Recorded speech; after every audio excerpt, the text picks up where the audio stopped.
Okay, our mind.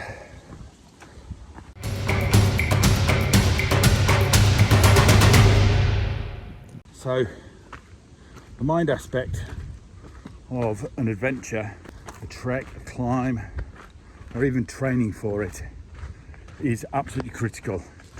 You know, your physical ability and your skills level only make up so much, and you get to a certain point when everything else comes to your mindset. And a lot of that is about your ability to endure. So many of us are completely fine when the sun is out and everything's smelling of roses. But if it gets hard, if the unexpected happens, if things don't turn out the way we wanted, it all falls to pieces. And so we need to be able to cope with that. And it's that classic thing around resilience. Now, the better we get at something, the more confident we are at it. But at the start, we're always going to be shit at it. So, a combination of things that we can do to improve our resilience is practice.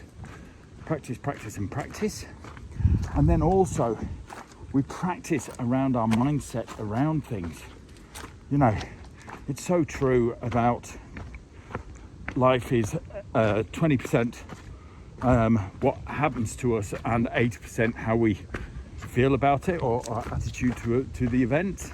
So practice being like that. It's when stuff happens, it's slow down, take 6 deep breaths, breathing in through the nose, and then breathe out through the mouth like you're breathing through a straw. So it's breathing through the nose. 6 breaths. And then once you got to that point, I want you to feel, to think, okay,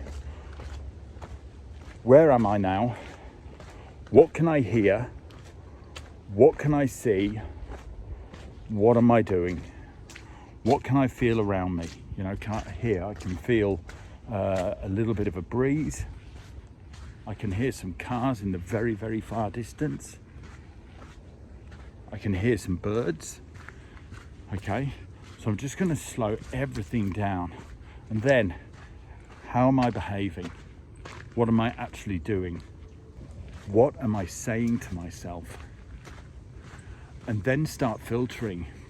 Is what I'm saying to myself constructive or destructive? And then as soon as you start to do that, as soon as you start to analyze and putting labels on everything, you'll find that it all gets easier and perspective is found. So, and then I am a real believer that the world is a benevolent place and that we are sent every challenge, every single challenge, as a lesson. So, what can I learn from this? And approach it with curiosity. You know, approach it like a child would. What can I learn? What can I gain? How does this benefit me? Okay? And even in what some people might think are shit situations, there are ways that we can benefit. You know, we learn stuff about ourselves through tragedy. And there might be terrible times, but we learn stuff about ourselves. I learned stuff about myself when my mum died. I've learned stuff about myself when I've heard about tragedy with friends. So we can always learn something. So anyway, so look, I want you to take those and, you know, it's not putting a positive spin on things for the sake of positivity, and it's definitely not about looking at things blindly and trying to gloss over situations. You need to look and observe every situation for what it is and be truthful for what it is. Which reminds me is when you're in there, there's actually good things that you can do when you're talking to yourself. Is this truth or is this opinion? And most things that come up as opinions are not as truth. Okay? Anyway, I'm going to leave you with that, and I'll see you.